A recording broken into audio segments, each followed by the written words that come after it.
through okay. Oh, that affected my monitor too. Yeah. Okay. Check. Hello. Oh, that's a lot. Hello. Well, so adjust this here, but we want to max out our... Yeah, and I can bring these down if it's needed. Yes. Okay. Hello. All right. Check. Hello, check. Goodbye. Uncheck. Goodbye.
All right. Welcome to Townies. This is the first episode. Today we're joined by two great creative minds behind the best brews in Bloomington-Normal, located in the heart of Bloomington on Empire in the Constitution Trail, and downtown Morris in the old fire station, and every craft beer aisle in central Illinois.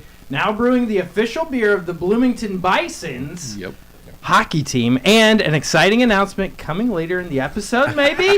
Maybe. It's Keg Grove's own Jeff and Jacob. Welcome to the show. Thank you. Yeah, thank you for Good having to us. see you guys. Yes. Wow. Okay, well, like a great rock band, it has to play its hits every show. It sells the tickets and the T-shirts. And they always wish their favorite song was the hit. What is the most criminally underappreciated concoction? And what do you wish people loved more than they do, and why? Oh boy, undervalued. Oh, I got one. All right, go. Yeah, black IPAs. Yes. Black IPAs are they hit kind of two different markets that are both relatively polarizing. One being dark beer, the other being hoppy beer. They're magical. I think just a lot of the roasty notes you get. Totally compared black. with, Low roast, actually, Yeah. which is nice. And underappreciated, definitely. Yes. It's one of those, like, anytime we have a craft beer conference in town, like, that's the beer that's going to fly. Yeah. But then the rest of the time, it's tough moving it. Yeah. More black IPAs. I would agree. Yeah. I love it. Very good. Yes.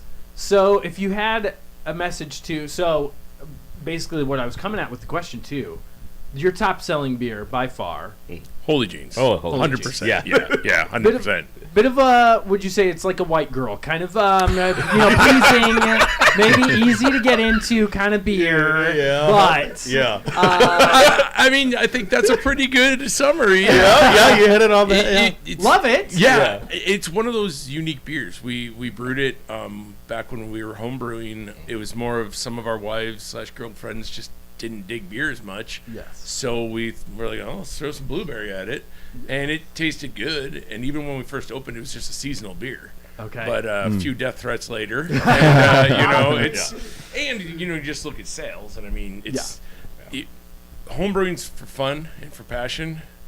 Owning a brewery, it turns out, is for everybody else. Yes. That's what you're doing it for, and you got to follow the people, right? Yes. So.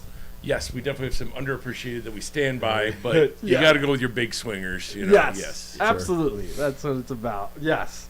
So somebody who only likes Holy Jeans. So the maybe the wives who are like, you bring it in. This is our favorite beer. What is the?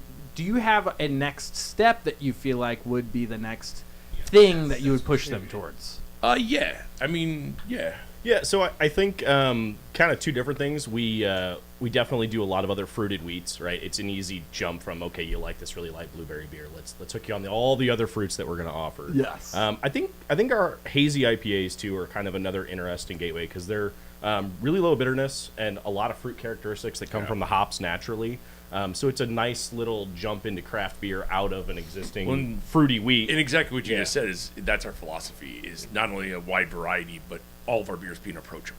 Yeah. You know, we have every style, but it may not be like a super bitter IPA. It's more of a introductory or easy drinking. You know, like most of our ABVs are all around 5%. We keep things very approachable. We want you to enjoy more than one. Yes. We don't want you to say, "Hey, this is great, but I can only drink one." Right. You know?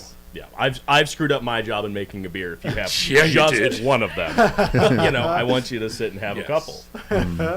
So is there a secret to, so like somebody who doesn't drink coffee but wants to drink coffee, it's like maybe you throw them in the deep end and hit something that's really intense and now you'll appreciate the nice notes of blah, blah, blah. Or is it an understanding that helps them? How does somebody appreciate more beer than they appreciate right now? I think it's just time. It's an acquired taste. I mean, you can't. It's a bitter and hoppy, and it's not always everybody's jam.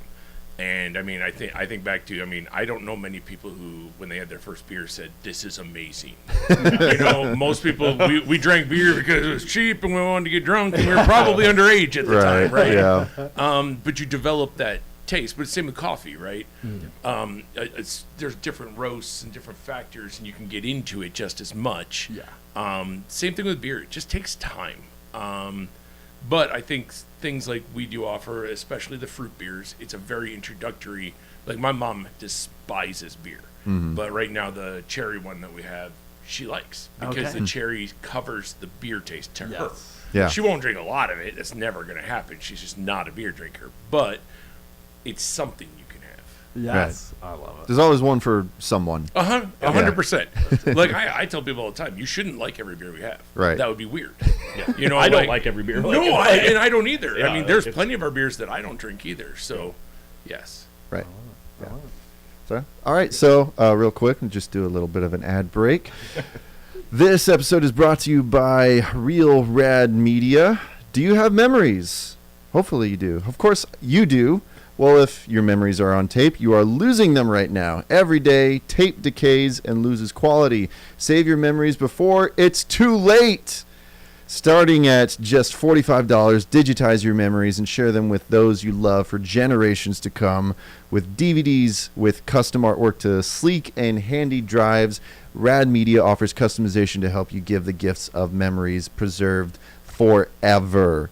Call or text 309-2005-229 today. That's 309-2005-229 today. And thank you to Rad Media for sponsoring this episode. Very good. Wow. Thank you. That was rad. That was real rad. Awesome. Well, masters of the details. To oversimplify, beer is yeast, grain, and water.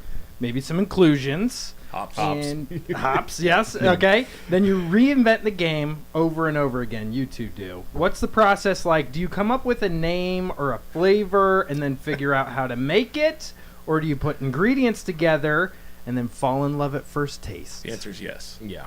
It's not linear all the Both. time. No. Why not both? I'd say many times I do feel like it starts with a need of, we are looking at our upcoming lineup and we're like, okay, we know we need this style of beer coming up. Maybe for whatever reason we decide not to pull from our stable of recipes, and so we decide to make something from scratch. At that point, we have names. Yeah. But it's a mix. Sometimes we go to the Bible. Sometimes, it's... Sometimes looking around this room. Yeah, right. I mean, a lot of names have just come from things in this room. Yeah.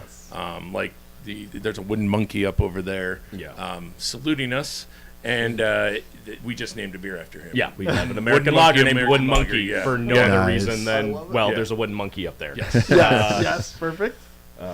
Yeah, we had a super bad beer not too long Yep, ago. yep. We've had, it just A lot of movie references. A lot of movie Nice. references. But yeah, I think that's so. It's not always the same, but generally speaking, we are starting with an idea of like this is just a style of beer that we need, or we see a gap in like our fruit lineup, and we're like, hey, let's do something different. Have you ever started with the name and you're like, let's make a beer around that, like with the flavor and everything? Have we ever started truly? Maybe once or twice. Yeah. But It's I'm like, gonna oh, that say- would be a good beer name. I wonder what it would taste like. So we have a list we keep. Sure. And we have all those. But truthfully, a lot of times we go to that list and it just doesn't fit the vibe. Mm-hmm. It's just like a nickname. Yeah. People can want a nickname, but if it doesn't fit, Yeah. it doesn't work. Yeah. So same thing with a beer name. Like, we can have the coolest name ever. Like, one of our regulars wants us to name one corduroy underwear. I think it's fantastic. Yeah. However, What would that just exactly what would that be? Right? I mean, like, And I don't know where to go with that. Right? that's one until you have the beer in hand that you're like, no, Correct. this is it. This is the Yes. It's corduroy like, underwear. man, this tastes like corduroy pants. right? Yeah. Yeah. Perfect. Because that's what we all do. We eat corduroy, right? Yeah. That's good. Yes. So, how many names are on this list? Is this a book of like thousands or hundreds? I mean, it may be around 100, but Yeah. we'll just go through it once in a while and just take things off because it's Okay. It doesn't like it was cool one day, Yeah. but now it's like, Yeah. The and moment's passed. and honestly, more names come just from talking it through. We'll Yeah. literally sit here, a whole group of us will sit here and be like, we need a name for X, Yes. and we just throw. I mean, we look around and we just Right, throw yeah. things in the air.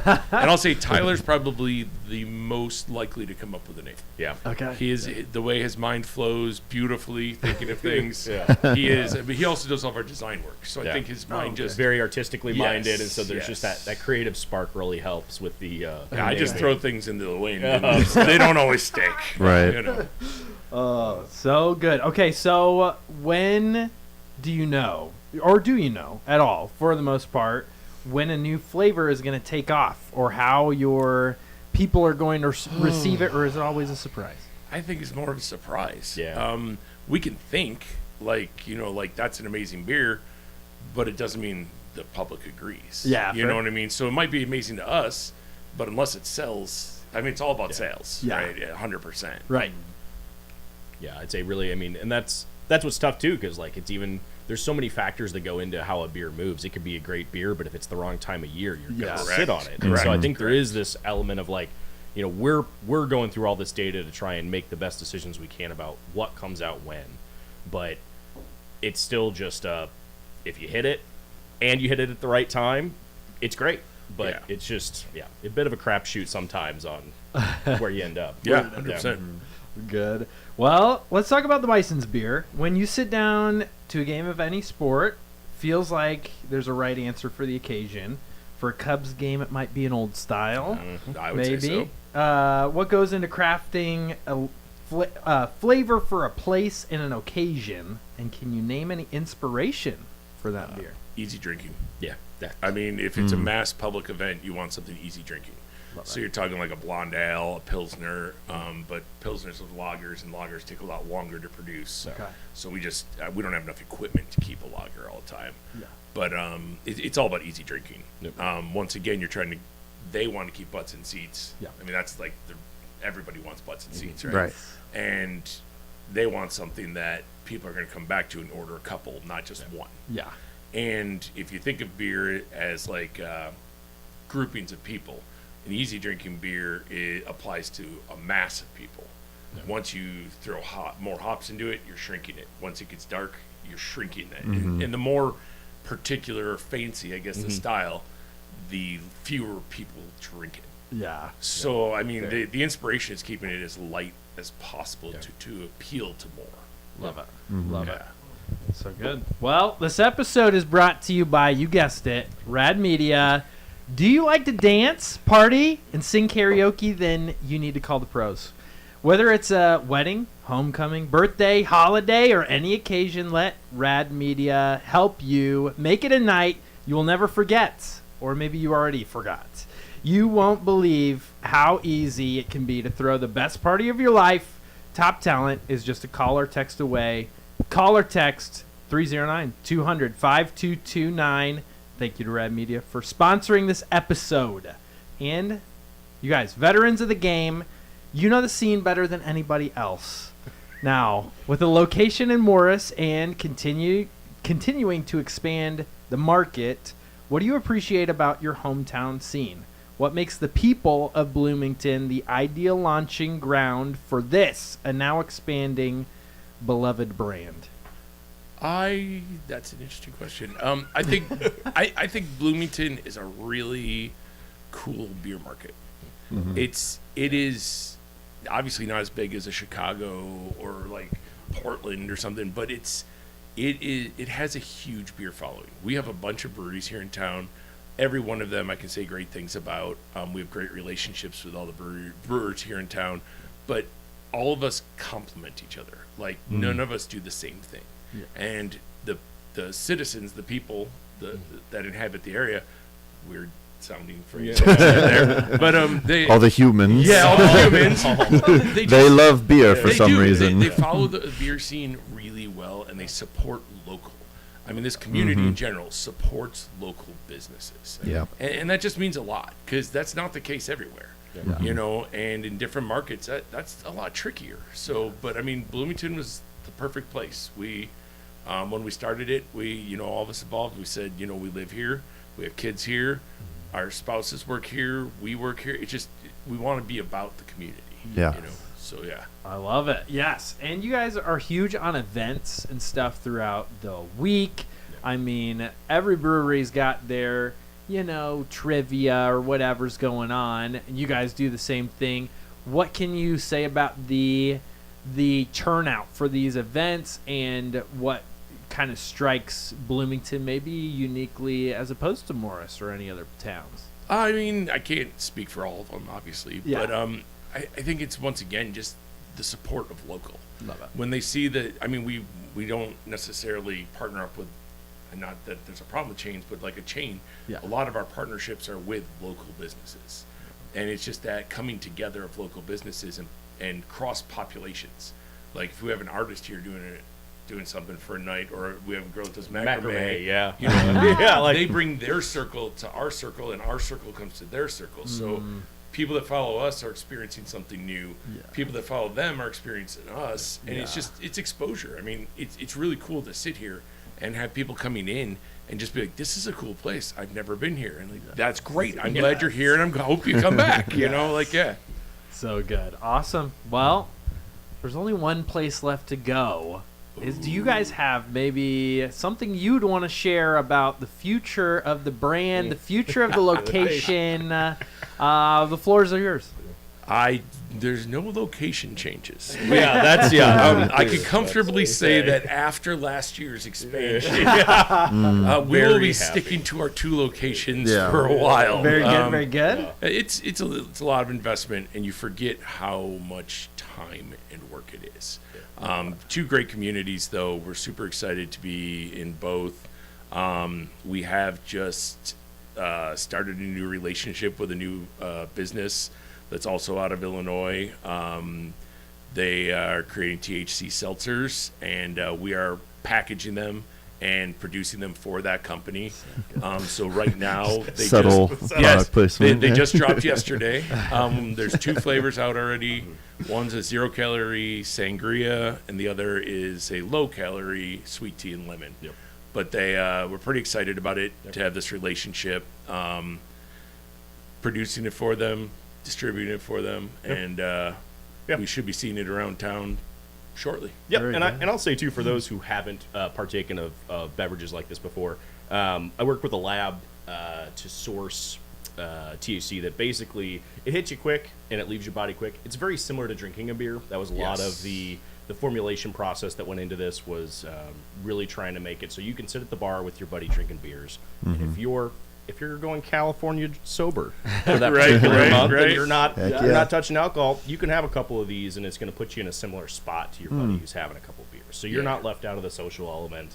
100%. You can still get a little buzz going, and also not have a hangover. Right. It's stellar. And we do have them available in 4-packs to go, so Yeah. pretty excited about that. And then there's some other flavors that should be coming out soon. Nice. Yeah, Would there's you- like a sorry. No, you're good. I was just gonna add there is kind of a new desire for that lately. Is just like non-alcoholic beers, that also Correct, just kind of do correct. the new trick. Like got Tom Holland's Bureau, whatever. Oh, yeah. Have you guys tried that? So the technology required to really put out a NA beer, it's tough. It's expensive. Sure. I don't And have large. and large, and we just don't have the space or the cash to really start putting that out. There's a company that I can ship it out to that has the equipment, and you send them beer, and they basically will strip it out, and they will do so they'll give you the NA beer and then like spirits that are left over because they have I think it's like an osmosis membrane. Okay. That lets them split it out.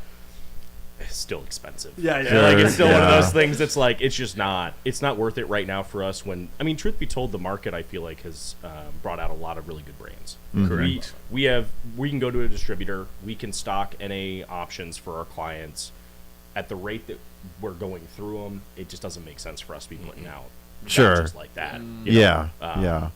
Because that was cool to see. I think going over the last couple of years, the explosion of the NA market, being able to actually have an IPA or have Yes. different rather than what And there's Busch some good NA. ones. Yeah, I mean, which there's is- some Yeah. good ones out there. Yeah. there's some tough. See, NA that's always beverages hard to out there. believe. Is just like how can it taste just as good? Yeah. Right. It I think never has in the past. The, So the technology has really progressed, and I think with some of these smaller like micro brands getting into the game, you just have more variety than just the domestics. Right. Because what you have Busch NA and Yeah. what's the other one? Is it?